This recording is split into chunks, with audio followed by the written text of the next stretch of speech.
जब से इस देश का प्रधानमंत्री Narendra Modi ji uniform civil code को लाने के बारे में बोले हैं, तब से हमारे इस भारत देश में यूनिफॉर्म सिविल कोड के बारे में जानने के लिए लोग उत्सुक हो रहे हैं। आखिर ये यूनिफॉर्म सिविल कोड है क्या?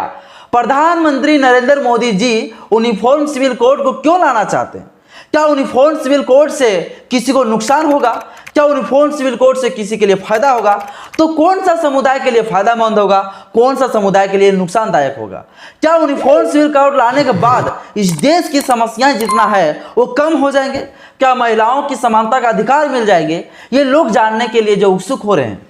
साथियों, मैं आपकी जानकारी लिए बता देना चाहता हूं, इस भारत देश में जब बीजेपी का सरकार आया तो उन्होंने सबसे पहले 3 मुद्दा के ऊपर काम करने के लिए उन्होंने कसम खाया कि मुझे सबसे पहले 3 मुद्दा के ऊपर काम करना है। पहला मुद्दा था उसका जम्मू कश्मीर का मुद्दा, जम्मू कश्मीर का मुद्दा यानी 370 धारा हटाना। दूसरा मुद्दा था राम मंदिर का मुद्दा, जिसमें राम मंदिर का मुद्दा को लाकर जो है राम मंदिर को हासिल कर लिया। तीसरा मुद्दा है उसको यूनिफॉर्म सिविल कोड, जिसको हम लोग हिंदी में कहते हैं समान नागरिक संहिता, या तो बोल सकते हैं समान सिविल संहिता। इस यूनिफॉर्म सिविल कोड के लाने का मकसद क्या है? आखिर क्या मकसद हो सकता है? इनकी क्या नुकसान है, क्या फायदा है? टोटल कुछ आज की इस वीडियो में आपको जानकारी मिलेगा। शुरू से लेकर अंत तक इस वीडियो को जरूर देखें। वीडियो अच्छा लगे तो लाइक करिएगा, चैनल को भी सब्सक्राइब करिएगा। और जो साथी जानने के लिए उत्सुक हो रहे हैं कि आखिर यूनिफॉर्म सिविल कोड है क्या, इनसे क्या फायदा है, क्या नुकसान है, कौन समुदाय के लिए नुकसानदायक है, कौन सा समुदाय के लिए फायदेमंद है, वो इस वीडियो को जरूर देखें और उसके पास इस वीडियो को शेयर जरूर करें, क्योंकि लोग जानने के लिए उत्सुक है। किसी के दिमाग में ये डाउट ना रहे, किसी का दिमाग में ये शक ना रहे कि आखिर यूनिफॉर्म सिविल कोड है क्या। जानने के लिए कहीं इधर उधर भटकना ना पड़े, सीधी सी उसको ये वीडियो शेयर कर दीजिए और वो जान जाएंगे कि यूनिफॉर्म सिविल कोड क्या है। चलिए आज की इस वीडियो को स्टार्ट करते हैं। वीडियो अच्छा लगे तो लाइक करिएगा, चैनल को भी सब्सक्राइब करिएगा, दोस्तों के पास शेयर जरूर करिएगा।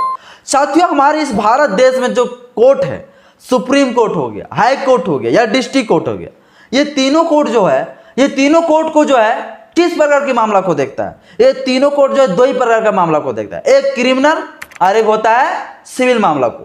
क्रिमिनल क्या होता है? तो क्रिमिनल वो ऐसी मामला होता है जो दंडात्मक हो। जैसे मान लो किसी को गोली मार दिया हो तो उसे कितना साल की सजा होगा, कोई पुल को उड़ा दिया हो, या तो कोई रेलवे पटरी को उड़ा दिया हो, कहीं बम फेंक दिया हो, किसी को मर्डर कर दिया हो, किसी के साथ बलात्कार कर दिया हो, तो इसको कहा गया है, इसको क्रिमिनल लॉ के तहत इसको सजा होगी। क्रिमिनल लॉ में क्या आएंगे? तो आईपीसी सेक्शन आएगा 376 बलात्कार में, अगर किसी का छेड़खानी किया 354, किसी का पीछा करने का काम किया तो 354D हो गया, धमकी दिया तो 506 हो गया। यानी कि जो दंडात्मक प्रकार की जो अपराध होते हैं जिसमें सजा होती है उसको कहा जाता है क्रिमिनल लॉ। इसके लिए क्रिमिनल लॉ बना हुआ है। एक होता है सिविल मामला। अब सिविल मामला क्या होता है? तो सिविल मामला को सिविल लॉ कहा जाता है, जिसमें शादी होता है, गोद होता है, गोद लेना हो गया, शादी होना हो गया, शादी हुआ तो आने के तलाक भी होंगे, है ना। तो ये तलाक होना, शादी होना, इसके बाद उत्तराधिकार का अधिनियम होता है, उत्तराधिकार का जो कानून होता है। उत्तराधिकार क्या होता है? जैसे महिलाओं के लिए प्रॉपर्टी का अधिकार हो गया, पुरुषों के लिए प्रॉपर्टी का अधिकार हो गया, माता और पिता का संपत्ति में किसका कितना अधिकार होंगे, ये सब टोटल जो होता है सिविल मामला होता है। जमीन की जो मुद्दे होते हैं वो सभी सिविल मामला होता है, ये दंडात्मक नहीं होते। अगर क्रिमिनल मामला होता है तो क्रिमिनल मामला में जो डायरेक्ट सरकार और 2 व्यक्ति जिसके साथ अपराध हुआ है, यानी तीनों लोग इस मामला को देखता है। लेकिन सिविल मामला में जो है ये 2 लोगों का मामला चलता है, फर्स्ट पक्ष, दूसरा पक्ष चलता है। सिविल मामला किसी का जमीन हड़प लिया है तो वहां दोनों के बीच में वहां मुद्दा चलेगा, किसका होगा या किसका नहीं होगा। वहां सरकार दाखिल नहीं दे सकता कि इन्हीं का होगा उन्हीं का होगा। लेकिन क्रिमिनल मामला जो होता है उसमें सरकार दाखिल देते हैं। अगर कोई अपराध करते, किसी के साथ बलात्कार कर देता है और कोई व्यक्ति कहता है कि नहीं नहीं इसको हम छोड़ देते हैं, एक बार माफ कर देते हैं, लेकिन सरकार उनको नहीं छोड़ेगा। क्यों? क्योंकि ऐसे लोगों के लिए जो इस देश के लिए घातक हो सकता है, समाज में गलत इफेक्ट पड़ सकता है। तो इस मामले को, क्रिमिनल मामला को सरकार भी नजर देखती है, लेकिन सिविल मामला सरकार नजर नहीं देती उतनी। ये 2 लोगों के बीच की मामला होती है। इसको दंडात्मक नहीं कहते, इसको दीवानी मामला कहते हैं। इधर क्रिमिनल मामला होता है, जिससे हम लोग क्रिमिनल मामला को हम लोग दंडात्मक मामला कहते हैं। तो 2 प्रकार के मामला को जो है हाई कोर्ट, डिस्ट्रिक्ट कोर्ट और सुप्रीम कोर्ट देखती है। अभी जो कानून बनाने जा रहे हैं वो कानून यूनिफॉर्म सिविल कोड जो है वो सिविल मामला का है। सिविल मामला में क्या क्या आ जाएंगे? शादी होना, शादी किस तरह से होंगे, शादी करने का उम्र कितने होंगे, शादी कब कर सकते हैं, ये सब टोटल चीज के बारे में इसमें बताया गया। अब देखिए, भारत के संविधान को आर्टिकल नंबर 25 में जो है एक है धार्मिक स्वतंत्रता का अधिकार। अब धार्मिक स्वतंत्रता का अधिकार में कहा गया है सभी लोगों को अपना धर्म के रीति रिवाज को मानने का अधिकार है, ये सही चीज है। अब आर्टिकल नंबर 25 में यह अधिकार दिया गया है, लेकिन वहीं देखिए अब आर्टिकल नंबर 13 को, आर्टिकल नंबर 13 में सीधा कहा गया है कि कोई भी धार्मिक किताब हो, चाहे कोई भी ऐसी कानून हो, कोई भी ऐसी रीति रिवाज हो, कोई ऐसी प्रथा हो जो भारत के संविधान के मौलिक अधिकार को छीनता हो, वो हमेशा के लिए बंद कर दिया जाएगा। या तो कोई ऐसे भविष्य में कोई कानून बनता हो जो मौलिक अधिकार को छीनता हो तो वो कानून को बैन कर दिया जाएगा। तो इसमें दो ही मामला, दोनों तरह से देख सकते हैं कि आने के आर्टिकल नंबर 25 कहता है कि मतलब धार्मिक स्वतंत्रता का अधिकार है, लेकिन वो धार्मिक स्वतंत्रता अगर किसी को अधिकार को छीन रहा है तो वो धार्मिक स्वतंत्रता का अधिकार को बैन कर दिया जा सकता है।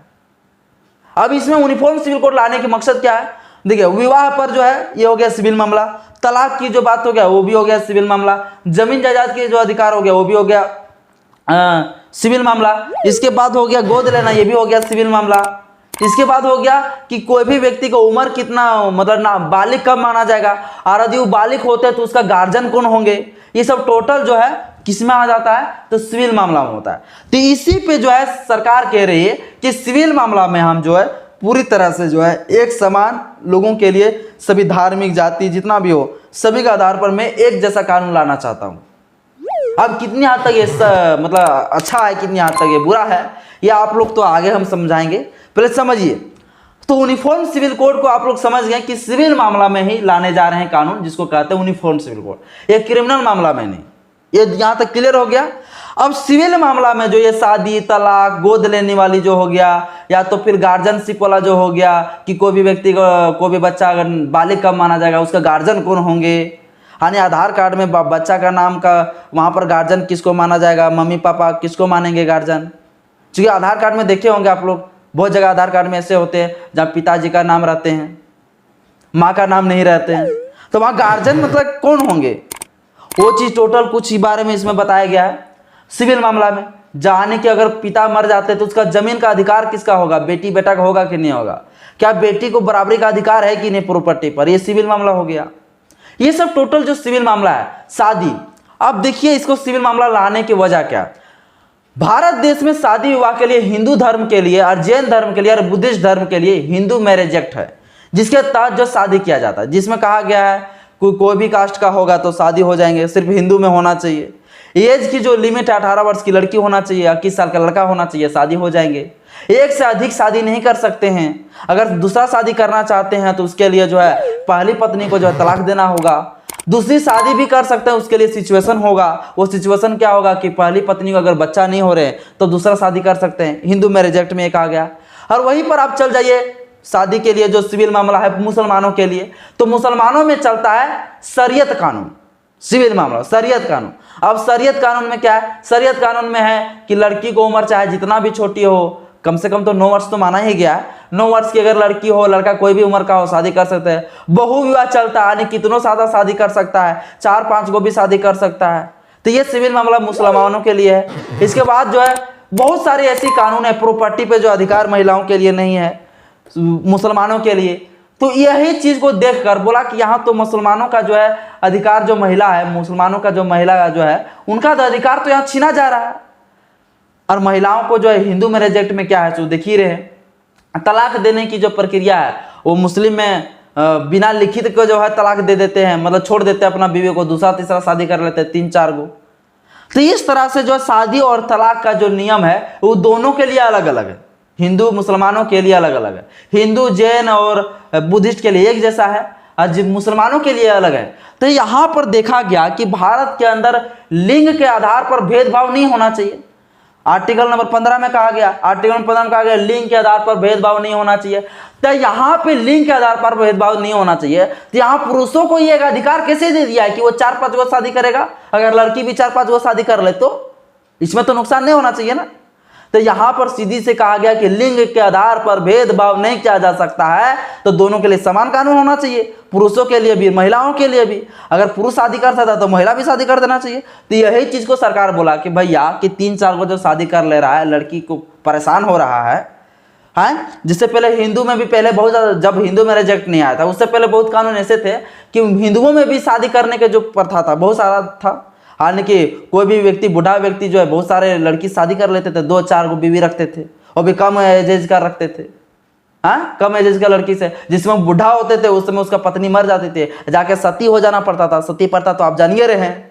तो उस तरह से हिंदू मैरिज एक्ट जब आया डॉक्टर बाबा साहब भीमराव अम्बेडकर के बाद, डॉक्टर बाबा साहब भीमराव अम्बेडकर के बदौलत, इसके बाद जो है महिलाओं के सुधार आ गया जिंदगी में, हिंदू के महिलाओं के सुधार आ गया। लेकिन शरीयत कानून में मुसलमानों के लिए सुधार नहीं आया। तो यही जो है मुसलमानों की सुधार के लिए ये बोल रहे हैं कि यूनिफॉर्म सिविल कोड आएंगे। यूनिफॉर्म सिविल कोड जब आ जाएंगे तो जो महिला है, मुसलमान महिला, उनके लिए फायदा हो जाएगा। उनके लिए क्या फायदा हो जाएंगे? तो सबसे पहला फायदा ये होगा कि शादी जो होगी, इतनी सारी जो शादी होती है वो शादी नहीं होंगे। शादी करने के सिचुएशन भी रहेंगे कि पहली पत्नी अगर बाल बच्चा नहीं हो रहा है तब शादी कर सकते हैं, या तो फिर उसको तलाक दे के आप कर सकते हैं। लेकिन आप ऐसे अपना बीवी होते हुए आप 2-3 शादी नहीं कर सकते हैं। शादी करने का एज जो लिमिट होंगे उसमें बढ़ा दिए जाएंगे लड़की का, ताकि लड़कियों का जीवन में भी थोड़ा सा अच्छा से पढ़ लिख पाएगी, सुधार हो पाएगी। तो ये यूनिफॉर्म सिविल कोड आने से जो मुसलमानों के लिए फायदा होगा, ये चीज़ क्लियर समझ में आ गया। सिविल मामला क्या है वो भी समझ में आ गया। अब इसमें देखते हैं कि यूनिफॉर्म सिविल कोड आने के बाद देखिए, अब शरीयत कानून जो मुसलमानों का चलता है, तो शरीयत कानून में कितना खतरनाक कानून है। शरीयत कानून है, ऐसा कानून है कि अगर कोई क्रिमिनल एक्ट कर दे, अगर कोई क्रिमिनल इलीगल एक्ट कर दे तो उसको सजा क्या है। अगर आँख किसी का अगर किसी कारणवश जो है आँख में तेजाब वगैरह डाल दिया भाई तो उसको सजा मिलेगा, आँख फोड़ दो। अगर महिलाओं के साथ छड़काने की बुरी नज़र से देखा तो उसको पत्थर से फेंक के मारो। अगर किसी का हाथ तोड़ देता तो उसका भी हाथ तोड़ दो, आने के हाथ के बदले हाथ, आँख के बदले आँख, कान के बदले कान, मुँह के बदले मुँह। अगर किसी को मर्डर करता है तो उसका गला रेत के काट दो। तो इस तरह से प्रथा शरीयत कानून में है।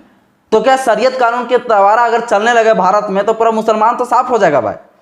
तो वहां पे शरीयत कानून इन लोग को नहीं चाहिए, मुसलमानों को वहां पे शरीयत कानून नहीं। मैं बोलेगा नहीं, मुझे इंडियन पिनल कोड के माध्यम से मुझे सजा दीजिए, भारतीय दंड संहिता के माध्यम से मुझे सजा दीजिए। तो वहां पर जिस तरह आपको इंडियन पिनल कोड के माध्यम से चाहिए, तो फिर शरीयत कानून के बारे में आप लोग क्यों चिल्ला रहे हैं। मुसलमानों के लिए मैं कहना चाहता हूं कि आपके लिए ये अच्छा है यूनिफॉर्म सिविल कोड, आपके लिए नुकसानदायक नहीं है, आपके लिए बेनिफिशियल है, आपके लिए लाभदायक है। वो आपका जो समाज की जो स्थितियां हैं सुधर सकता है। लेकिन ये यूनिफॉर्म सिविल कोड आने के बाद बहुजनों SC ST के जिंदगी में इफेक्ट पड़ेंगे, इसके लिए नुकसानदायक कैसे है। यूनिफॉर्म सिविल कोड जब आ जाएंगे तो आदिवासियों के लिए कुछ कानून बना हुआ है। जैसे एक बना हुआ फॉरेस्ट राइट टू एक्ट, जिसमें कहा गया वन अधिकार अधिनियम। ये वन अधिकार अधिनियम में क्या कहा गया, उसमें कहा गया कि वन जंगल झाड़ तरफ जो रहते हैं वो कौन रहते हैं, आदिवासी लोग रहते हैं, आदि मानव जिसको कहते हैं लोग। तो आदिवासी के क्षेत्र में रहने वाले जो जमीन होगा, उस जमीन का जो अधिकार होगा वो आदिवासियों का होगा। फॉरेस्ट राइट एक्ट में कहा गया कि जो व्यक्ति, जो आदिवासी समुदाय के लोग 13 दिसंबर 2005 से ठीक 3 पीढ़ी पहले से जो उस क्षेत्र में रह रहा है, उस जमीन जंगल का मालिक वो आदिवासी होंगे। वहां पर कोई भी कंपनी, उद्योगपति जाके वहां पर फैक्ट्री कंपनी नहीं खोल सकते हैं, कोई भी व्यवसाय को नहीं कर सकते हैं।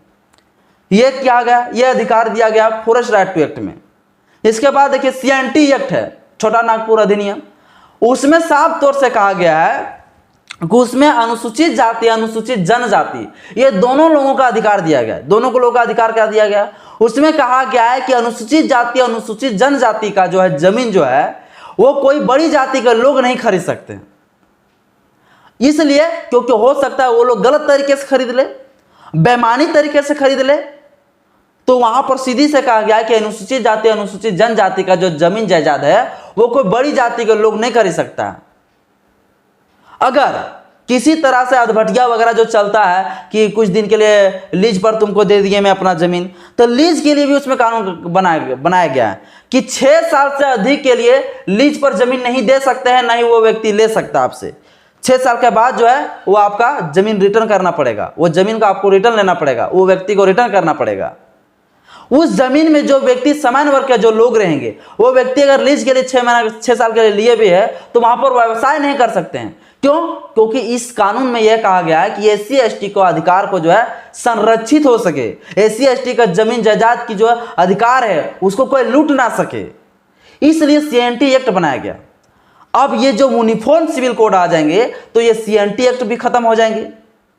अब जो इधर जो है जमीन जायदाद की जो अधिकार है वो भी खत्म हो जाएंगे। इसके बाद जो है ये SC ST के लिए जो है पूरा बड़ा ये नुकसान पहुंच सकता है। तो ये SC/ST एक्ट के लिए जो है सबसे पहले सरकार को सोच लेना चाहिए कि उनका अधिकार का हनन हो सकता है, तब जो है यूनिफॉर्म सिविल कोड को लाना चाहिए और साफ तौर से यूनिफॉर्म सिविल कोड के बारे में एक रिपोर्ट प्रधानमंत्री नरेंद्र मोदी को और गृह मंत्री को पेश करना चाहिए कि कौन कौन सी मामला में, सिविल मामला में जो है यूनिफॉर्म सिविल कोड काम करेंगे। क्या SC/ST का जो जंगल जमीन की जो अधिकार है वो भी छीना जाएंगे? यह स्पष्टीकरण देना चाहिए सरकार को। लोग अभी भी सवाल जानना चाह रहे हैं कि यूनिफॉर्म सिविल कोड से क्या यही होंगे? तो बिल्कुल यही होगा साथियों कि यूनिफॉर्म सिविल कोड यदि आ जाएंगे तो ये सिविल मामला में जो भी अधिकार होंगे वो सबके लिए इक्वल हो जाएंगे और आदिवासी, हमारे अनुसूचित जाति, अनुसूचित जनजाति का जंगल जमीन के ऊपर जो है बड़ी जाति के लोग कब्जा कर सकते हैं, हावी हो सकते हैं। तो सबसे पहले ये इक्वालिटी लाना चाहिए सरकार को, इसके बाद यूनिफॉर्म सिविल कोड आना चाहिए। साथियों आज की इस वीडियो में इतना ही। वीडियो अच्छा लगे तो लाइक करिएगा, चैनल को सब्सक्राइब कर दिएगा, दोस्तों पास में शेयर जरूर कर दिएगा। आई होप आप लोग को समझ में आया होगा यूनिफॉर्म सिविल कोड क्या है। जय भीम, जय भारत।